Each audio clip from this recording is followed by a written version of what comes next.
yamakhosi ngomele wena Nkulunkulu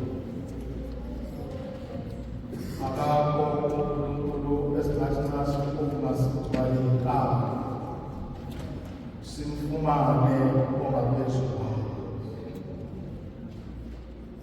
ngoba wena uNkulunkulu ongaphezulu koNkulunkulu bonke. Sizwile nabanye Nkosi ukuthi banemilomo kodwa kabakhulumi, banezindlebe kodwa kabezwa, banamehlo kodwa kababoni. Kodwa wena uNkulunkulu okukhona konke ukuphila kuye. Siyabonga Nkosi nangaleli thuba lokusihlanganisa ngoluhlobo ekuseni. Sibonga usilondoloza kwakho sisuke endaweni ayehlukahlukene seza kule ndawo. Sengathi Nkosi bakhona kwethu lapha omunye wethu nomunye wethu angaphuma kusuzila kuzelele. Vula-ke Nkosi indlebe zikamoya ukuze uNkulunkulu nxa siphambi kwakho sifunde sizwe umoya wakho ongcwele unyenyeze endlebeni zethu. Bese siyaphuma Nkosi sokwenza lokho siyalala. Lidunyiswe igama lakho manje naphakade. Amen. Isathatha elithuba babingelele sobaba Zwide, bingelele babukhoma, bingelele baba Dube, tabela bingelele yonke executive ngoba kusuke ngicane ngendlela yonke. Amen. Kodwa sabingelela babukhoma kuba mina ngizini elinda usista sekretari, bingelele bonke abafundisi abakhona lapha phakathi abaqhamuka ey'ndaweni ezihlukeneyo. Bingelele obaba ney'nsizwa umuntu wonke kaphela ngizeni. Bingelele omama nosisi nabasha bonke egameni likaJesu. Amen. Kristu inkosi. Kristu inkosi.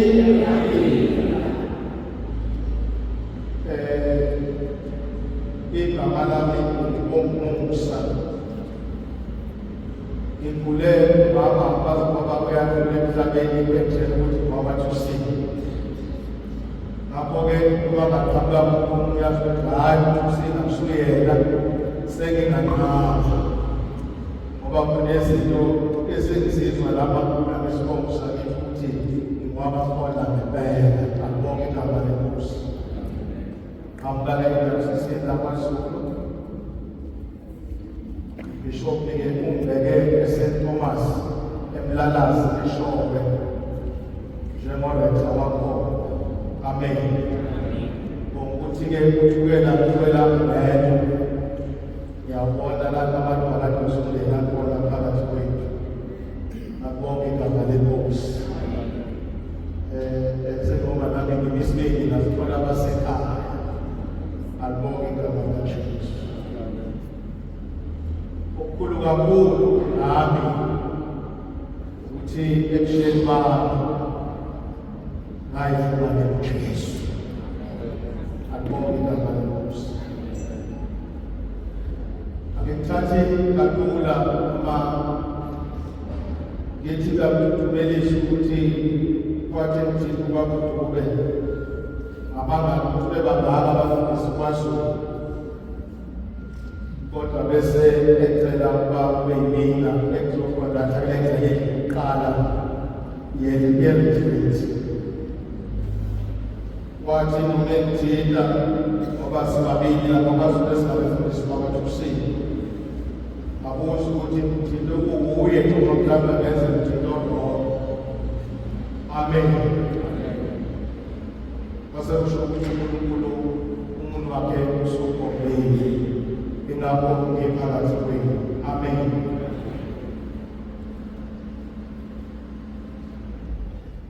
ngifisa nje kulenza imikalo uma sesiphuma ku-first session siphume sesiqonda ukuthi sikwe-retreat. Amen. Okusho ukuthi ozobe efike usuku la wambona efika noma ngetekisi noma efika nemoto yakhe noma efika noma ngani ubona aqalisa isikole awuyikwenza sengathi manje we-conference awumhlobo wami nawo ukhona kodwa nje basiphuma sithole ibheki ukuthi sinikeza ithuba lokuthula phambi kukaSimakade. Uyabiza ukuba ubaba or insizwa ekholwayo ngoba kuhlezi njalo kubhekeke noma kulindeleke ukuthi ingatholakali ey'ntweni zasezweni noma ingatholakali yenziwa abanye abantu besilisa basezweni. Akuyona into elula ukwenza lokho. Into esizayo ukuba umuntu anamathele ezwini lesiphambano. La uPawula athe mayekhuluma ngalo wathi iwula wababhubhayo kodwa ithi thina esindiswayo lingamandla. Amen.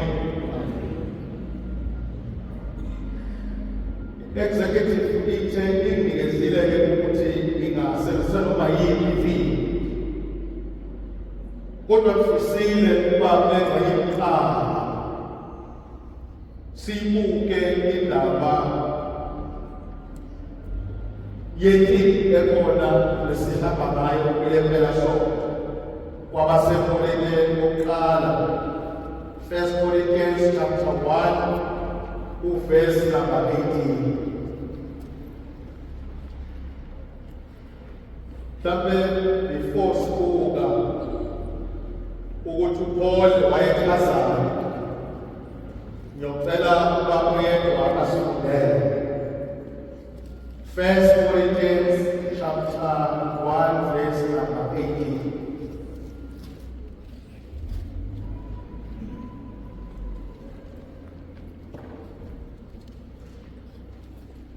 Ukuba izwi lesiphambano kwababhubhayo liwula, kepha thina esindiswayo lingamandla kaNkulunkulu.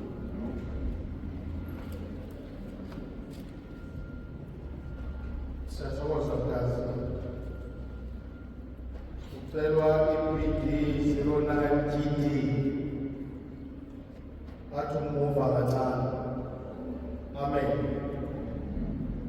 Uhamba ngeBD 09 GD uyacela ukuba aphendwa kancane. Cela ukufunda kwelesingisi. For the message about Christ's death on the cross is nonsense to those who are being lost. But for us who are being saved, it is God's power. Amen. Let me give you again the EGNT. For the message about Christ's death on the cross is nonsense to those who are being lost. Amen. Ayenzi sense indaba yesiphambano sika Jesu kubantu abangakholwayo. Amen bazalwane. Amen. Akuyenzi sense indaba yesiphambano sika Jesu kubantu abangalazi baqonda kwayena uJesu ukuthi ubani. Ngoba indaba kumele iqale emqondeni iqala ukuthi uJesu ubani. Before uzoqonda indaba yesiphambano sakhe. Kunembuzo nje engase ivele bantu ukuthi sihluke ngani sikaJesu isiphambano kwezinye iziphambano.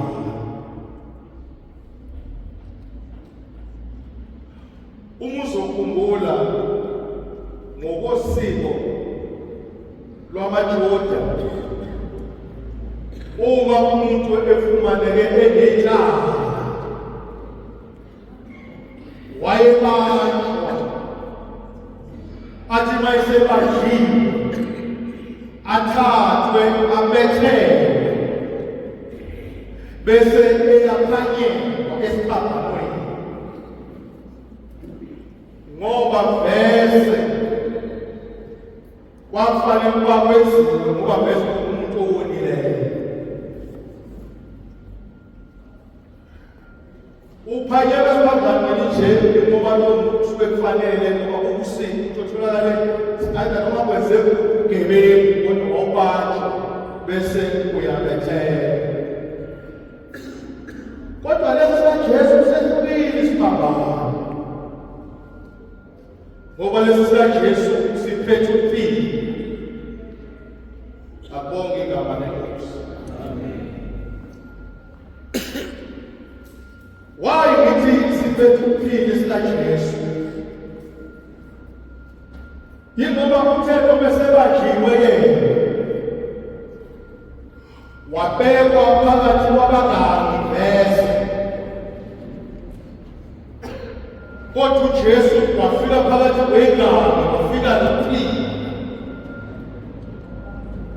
Ngoba esakhe isiphambano siphethe ukuphila. Amen.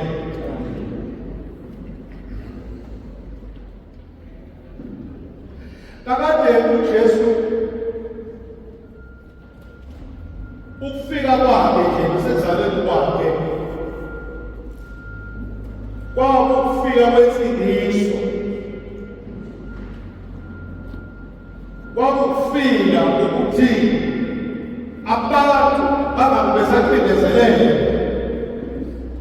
ngoba uJesu usefike ngensindiso kubantu. Uma singafunda uLuka chapter 2 verse number 29 to 30, cela ukufundela aqala verse number 27.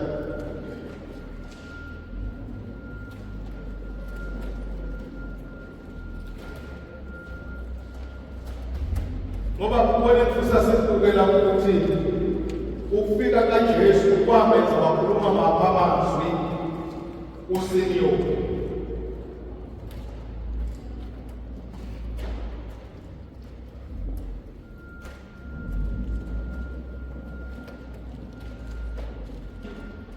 uLuka isahluko sesibili ivesi elika-27. Wafika ngomoya ethempelini. uJesu ufika ngomoya ethempelini.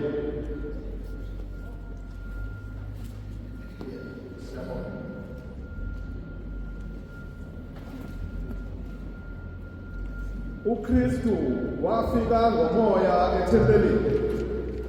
Kwathi ukuba abazali balethe umntwana uJesu ethempelini ukuba benze kuye njengesiko lomthetho, wamamukela ngokumgona, wabonga uNkulunkulu wathi, "Sale usumukisa inceku yakho ngokuthula somandla njengezwi lakho, ngokuba amehlo ami abonile insindiso yakho oyilungisele ebusweni babantu bonke, ukukhanya kokwambula abezizwe nenkazimulo yesizwe sakho Israyeli. Amen. Amehlo ami ayibonile insindiso yakho.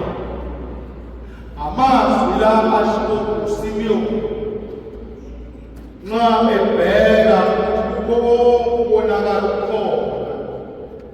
Ngoba senzalwe noJesu sekufika insindiso. Akubonge igama lenkosi. Usethi yena ke noma benkosi usungangilungisa. Sekufanelekile ngoba behlaba ikonile insindiso yakho. Ukufika kaJesu kwamenza isinto wakhanyelela ukuthi insindiso kaNkulunkulu sifikile kuJesu. Akubonge igama lenkosi. Akumele uma umzalwane uhamba kodwa akazithathele indaba yensindiso. Sanibona bazalwane. Akumele uma umzalwane wenzenjani uhambe ingathathelanga indaba yensindiso. So lento yokuthathelwa kaSimiyoni njengoba ukuthi he was sadistic ngokubuka kwabo. Isitshela ukuthi even though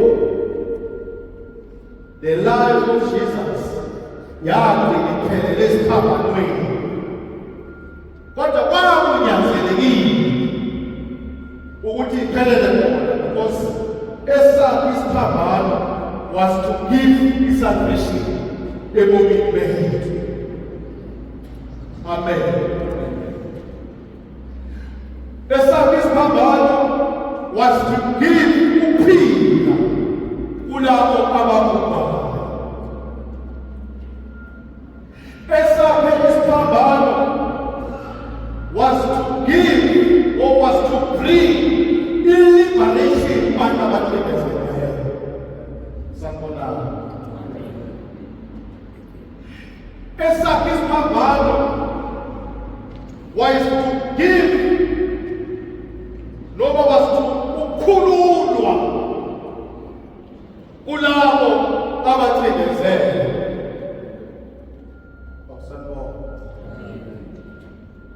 Ukuthi kuyenzeka nokusukhona kodwa uyezwa ingcindezi. Amen. Kungaba ingcindezi yokucindezelwa kwentaba ngezimonelo. Most yalapha abantu balapha basebenza ngokuphela. Uyezwa ingcindezi yemthetho ifike emsebenzini ukuthi once uweka lesi stage noma lesi stage yokusuyabakalela. Akubonge igama lenkosi. Uthola ukuthi manje awusakwazi ukusebenza ukukhululeka ubanjwe yini umthetho. Awukwenza isimolelo. Abantu abakwethishela kwesikoleni mina ngikhule bakucebisa ukuthandaza ekolweni. Kodwa uhulumeni usethi manje abantu abangakhohlwa ukuthandaza. Sanibona. Bese ngithi mina kanti ingakho namadimoni emangake uxoshwe into eyisikhathi sokulwa okungumthandazo. Amen. So ngoba ubanjwe umthetho awukwazi ukwenza uthandazisa abantu ngenkani ngoba uthi umthetho akube yi-choice ukuthandaza. Ekwenzakala ngakithi nathi bakakuthi mayikhala nje sabe ubeke ishaya insini ingane uqala ukufundisa ayisebenzi ukukhala amasiko ukukela abantu ndawonye kuthandazwe ucela indlela ukubuyela ekhaya. Amen. Yini ukucindezeleka. Kodwa sibona ukuthi noma kunjalo phezu kokucindezeleka kunjalo kodwa isiphambano sikaJesu sinikeza abantu ukuqhubeka khona. Amen.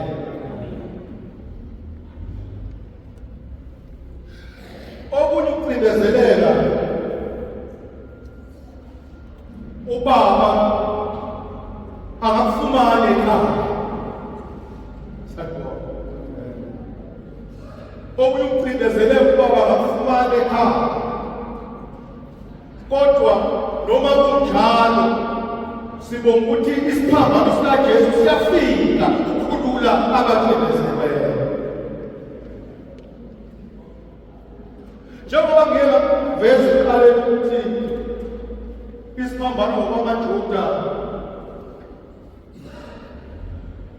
sasizele ukuzophanisha, kodwa sibonga ukufika kwesiphambano sikaJesu ngoba safika ukuzoqeda, or was to end all other forms of oppression and to end all crosses of punishment. Amen. Kwathi kukhona isiphambano se-punishment lapha bafika uJesu nesiphambano sokukhulula. Awukhona bazalwane? Wathi uJesu esefikile, kuyenzeka lokhu uJesu esefikile nesiphambano sokukhululwa, kodwa umuntu aqhubeke abe kwisiphambano se-punishment. Ayinqumele yena umuntu ukuhamba kwisiphambano se-punishment. Hallelujah. Abanye bethu abaphanishwa abanye abantu, kodwa umuntu ayiphanishe. Uthola ukuthi i-punishment uyena uqobo. Bekuhle kuba i-punishment yakho wena yourself uyiphanishe wena. Akubonge igama lenkosi. Kanjani na kuthi la kuhlangane khona abantu engakuyaya uvele uthi wena hayi nakufuneka ukuhlala bani Jesu kwesibaba. Akubonge ivangeli. Besibuza ukuthi lowo muntu uyokhula kanjani emoyeni engahlangani nabantu Akade ngapela ngale ngithi ngihlanganela nenisizwe ukuze ukukana ngayikhosweni. Kudisho. Akusekho umshukuthele leso sikhathi eredio.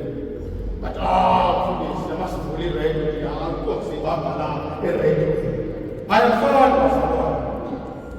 Ukulalela inkonzo nokuhlangana nabantu welafana. Ubuya enkonzweni la uJesu emenyezelwa khona, lo Jesu okhulula abantu akufani. Ngoba usuke wangena endlini yokukhona, wamenyezela uJesu okhulula abantu, uthi noma ungena ucindezelekile uzokukhona usuke emahlombe, ngoba sekumenyezelwa uJesu okhulula abantu. Sekumenyezelwa uJesu wesiphambano isigwele ukuphila. Amen.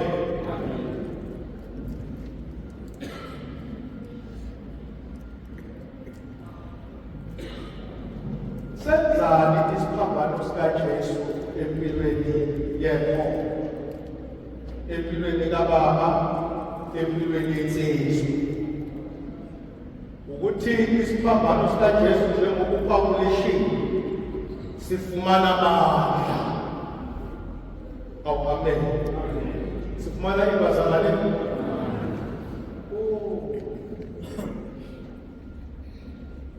So Baba ngilovalo ukuthi uma ubaba noma insizwa ingakaze yadibana noJesu, kulula ukuthi ukhela amandla endleleni ihambe ufuna amandla ezwe. Amen. Uma ungazudibane naloJesu osiphambano sakhe siphethe ukuphila, osiphambano sakhe siphethe amandla, kulula kumzalwane. Amen.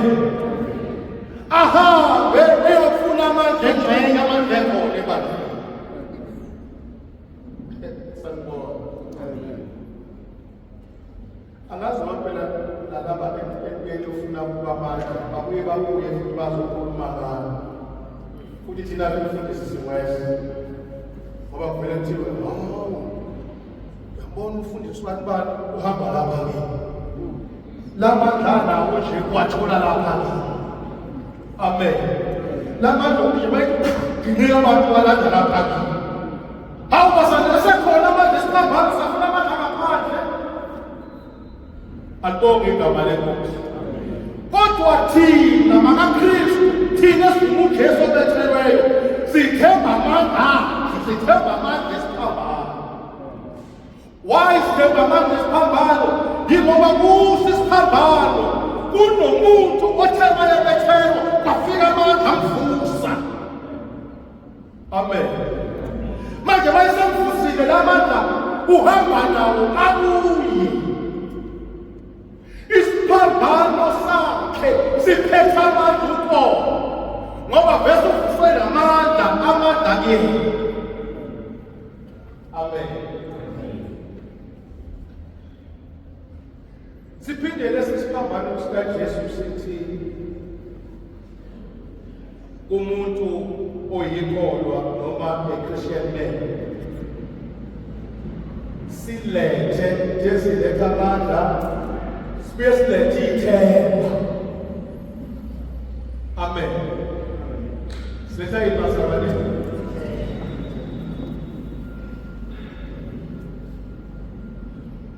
Yini ithemba lakho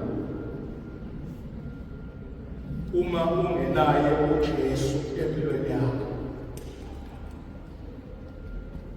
Kube ndeba zona abesethetha umakhelwane kwalendaba ethetha umakhelwane ungathi uthemba umuzo ukuthi makhe yini ithemba lakho mayelana noJesu. Amen. Yini ithemba likaBaba okubhenadi mizeki, ithemba lensizwa ekubhenadi mizeki uma uJesu seyisayena. Hallelujah. Amen. Ngoba lapha ekholweni zihamba ivuka izinto mayivuka ithemba lakho yini.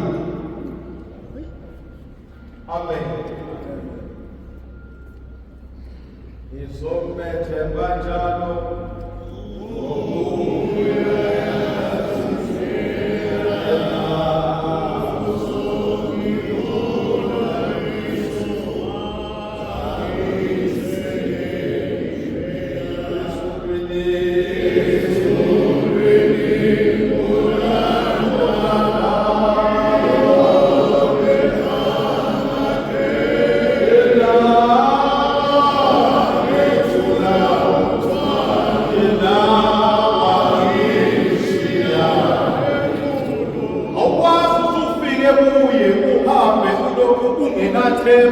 uhambo lokusindelwa kodwa mawusufike kuye uthula imthwalo. Amen. Izomethemba njalo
Kanti ibhasi mayihamba wambona waqala wajuluka ngoba intsha iphethe iyamsinda.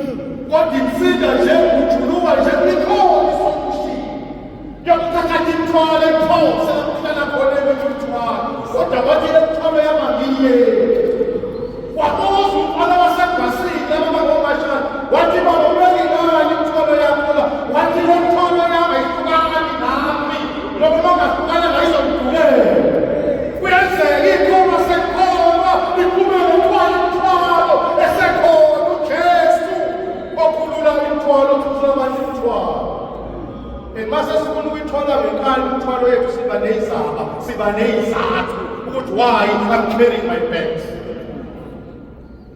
Bazalwane sifike kuye siqhubeke sithwale. Amen. Hayi bomzalwane ungabe ukwenza kanje mawusukhola. Hayi baba ngiyakhola impela uJesu ngiyamthanda kodwa lokho angeke ukwazi ukuhlukana nakho. Why? Ingoba lokhu kuyangisiza ekuthanathaleni, kuyangisiza ekuthanathaleni. Angikwazi ukuyeka. Hayi ngokuthatha iriski yokuthanda nje noJesu osindisayo. Ukhona amandla akhe ubona ukuthi emthwalo yakho ayikuziyekile. Futhi mawusumemukele ngempela lo Jesu othulana imithwalo akuyukuza thina sizokushumayela wena uzishiyela imithwalo. Amen. Ngoba awukwazi ukufika kuye uqhubeke uhambe nemithwalo ngoba kuye kuyakhululwa abantu bayakhululwa kuye. Akubonge igama lenkosi. Bazela ngithi lapho sikhashana nafuthi imithwalo yami namhlanje. Akubonge igama lenkosi. Lapha uJesu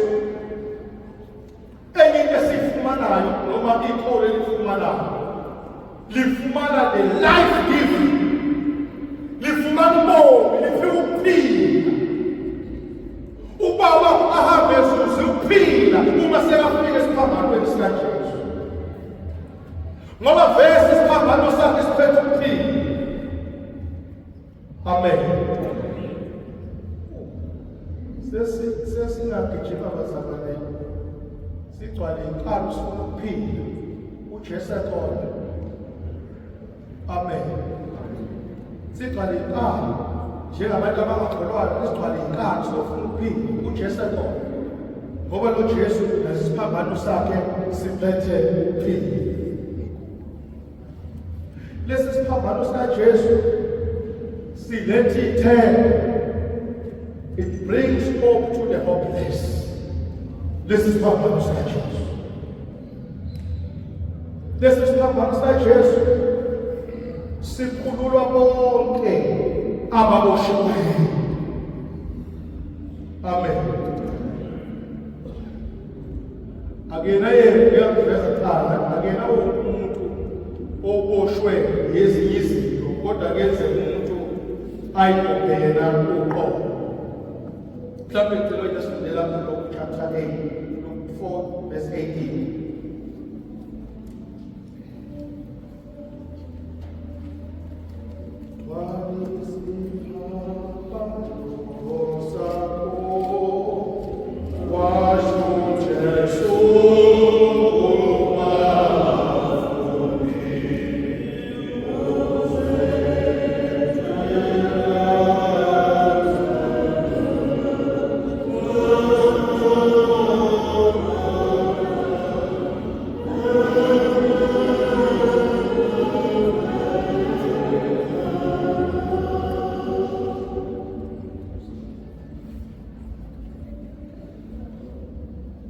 Chapter 4 verse 18.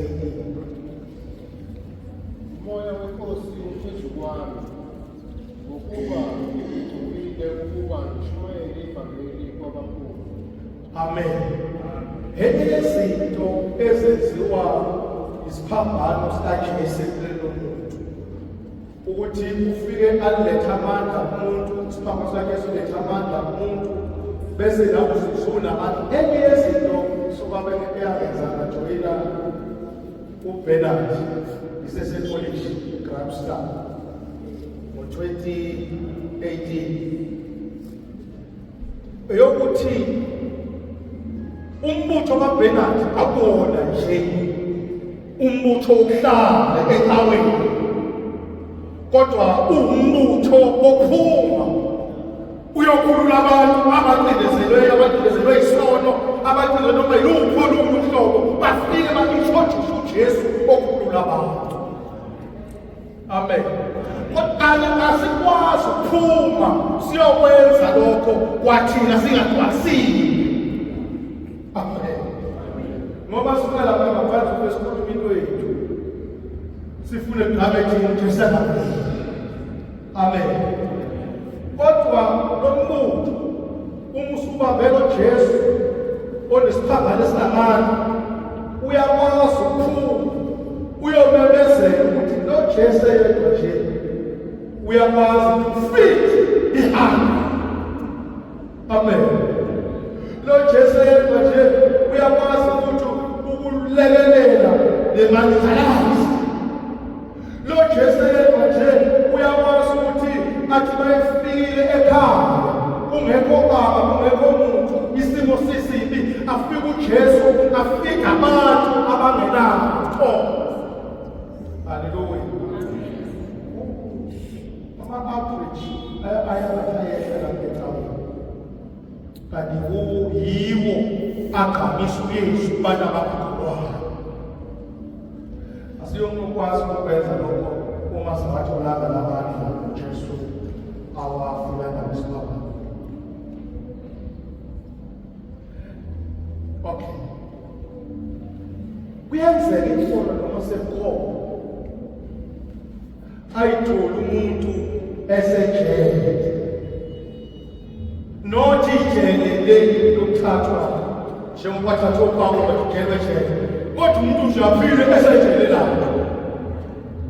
Uyathi umuntu okhulula abantu abajele. uJesu igama lakhe. Akubonga ivangeli. Umuntu okhulula umuntu ejele lapho bazalwane kunabantu abanamajele abo angeke azawashela komunye umuntu. Wayeke washela ngokuyazi ukuthi make ngaphoxela ubani ukuthi yini engivalele kuzoba indaba yakhe. Thina njengabafundisi bafazi abasebakhona lapho lagcina izikolo mkazi kuza kuwena izoconfess. Sengiconfessa bazalwane. Sengiconfessa. Hallelujah. Noma konke isiwele nje umgwaqo weCharlotte. Akonfesswa la noma ukuthi ngisho le yoqhubeka ngendlela ngihamba ngithwele inkinga yami nento. Ukuconfessa kuyakhulula. Amen. Welike elaba labayisizwe sokuthi hawusiza ngifundiswe. Uyaconfess ukuthi uzofundiswa la indaba yakhe enkulu. Abonke igama lenkosi. Whether it's faith abanye bethu basikhala ukuyithola kodwa umfundisi ngale ngakithola ngixoxela indaba mina ngoba sabe isifuba sinaphin code kanye ngibone ukuthi ayikuli indaba sabelungiswekele. Okay bazalwane ngoba ngicela ukuthi I have fast 10 siye ebreaking la ke ngifisa ukuba siphume nakho lapha endlini. Usawezwa yini amandla esiphambano ohambe kwakho lokho? Usawezwa yini amandla esiphambano ohambe kwakho lokho? Noma nje usuvela ukuthi hayi ngixoxo kendalo khona kuyaziwa. Aha umuntu kodwa uthatha amandla esiphambano ngabasekho. Isasiphume lapha siyosidlala lokho. Usawezwa amandla esiphambano endlela yakho. Uma usawezwa kuza kanjani usizwe futhi unenthwalo? Hallelujah. Ngoba ukwezwa amandla esiphambano kufuneka uye kuye uJesu afike akuthola umthwalo. Usawezwa yini amandla esiphambano sikaJesu? Some of us bane-tendency ukuthi hayi mina noma ngahambe ibanga elide kwenzakaleni angibi nankinga ngizwa ngihluko uvese mangile noma ngayanga enkonzweni akubi namehluko. Amen. Ungabi namehluko. So wathabatha ibhantshi lomuntu omkhulu kangaka. Haleluya. Siyadinga ukuba sihambe ngendlela yokukholwa siwezwe amandla esiphambano sikaJesu. Uma ungasawezwa awuyi-check ukuthi alahlekile ngoba khona sikhona izinto ezifunda amandla. Check yourself lesisikhathi masiphuma siyabrekini ukuthi usawezwe amandla kaJesu. Yenza lokho kuthiwa yi-self-destruct. Nakho awuhambi uyakwenza this way to still feel the power of Jesus. Usawezwa abantu baJesu, usawezwa abantu isiphambano sikaJesu. Amen. Leso sindlela lokho bese sibuya besazibeka session number 2. Ngazi ukuthi khambe salapho cela nje wayeke sibonele.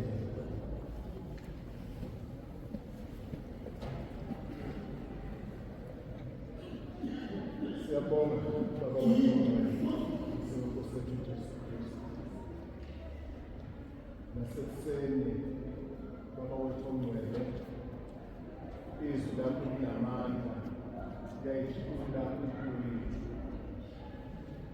Siyabonga Baba, izwi lesiphambano osukhulume ngalo uNkulunkulu wethu kule session yokuqala, ukuthi Baba wethu ongcwele babasindiswayo ingamandla kepha bababhubhayo uNkulunkulu wethu namandla wonke libonakala liyizeleze. Baba wethu ongcwele, siyabonga ukuthi nakule nkonzo uNkulunkulu wethu namandla wonke sewuqalile Baba wethu ongcwele wenza umsebenzi opheleleyo. Sewuqalile Baba wethu onamandla wonke wenza uNkulunkulu wethu okulicebo lakho ngumuntu ukuthi Baba wethu ongcwele umuntu afinyelele eplazini iqiniso elipheleleyo, iqiniso ezokukhulula, iqiniso ezomsindisa, iqiniso ezokukhipha ekugcinazekile. Baba wethu namandla wonke nguwe wedwa ngendodana yakho Jesu Kristu othe Baba wethu ongcwele wena nonke ekusindwayo nenikhatheleyo wozani bemi nizoniphumuza. Baba wethu ongcwele, siyabonga ukuthi usaqalile ekuseni uyasimema Baba, usimemezela enkonzweni yokwazi zokukhululwa ngoba miningi imithwalo esihamba nayo Baba wethu ongcwele singamadoda, sikuthanda sikholwa Baba wethu namandla wonke, kodwa kunezinto ezingqumela zona ukuthi ngeke sahlukana nazo bese iphendula zibe imithwalo, zibe ingculazi ey'mpilweni zethu. Selekelele uNkulunkulu wethu ongcwele, sisayozidla Baba wethu namandla wonke kule-break ukuthi uNkulunkulu wethu ongcwele amandla esiphambano sikaKristu sisawezwa ey'mpilweni zethu. Uma kungukuthi asiwezwa Baba wethu ongcwele, nasi isimemo sokuthi uma sifuna ukuphila, sifuna ukuqhubeka sihamba singabaphilayo nabayophila nasezweni elizayo nasedlula lomhlaba, samukele isiphambano sikaNkosi uJesu Kristu, sihambe ngamandla azo. Selekelele edwala lensindiso yethu, ukungekhulume kanje uNkulunkulu wethu ongcwele uma besimsulwa, kodwa ukhulume kanjena Baba wethu namandla wonke ngoba uyabona ukuthi kunezinto ekumele zilungiswe ey'mpilweni zethu ngoba singehambi nazo uNkulunkulu wethu ongcwele, sibe simkhonza, sibe simthanda, sibe Baba wethu namandla wonke sibizwe ngokuthi singamaKristu. Baba wethu ongcwele, nasekuseni siyathobela Baba wethu ongcwele kule nkonzo. uNkulunkulu wethu namandla wonke, qinisa usukhulumile ey'mpilweni zethu ukuze uNkulunkulu wethu namandla wonke sizosizakala. Baba wethu ongcwele, sehle uNkulunkulu wethu ongcwele, ne-pride owenza kuba sinayo Baba wethu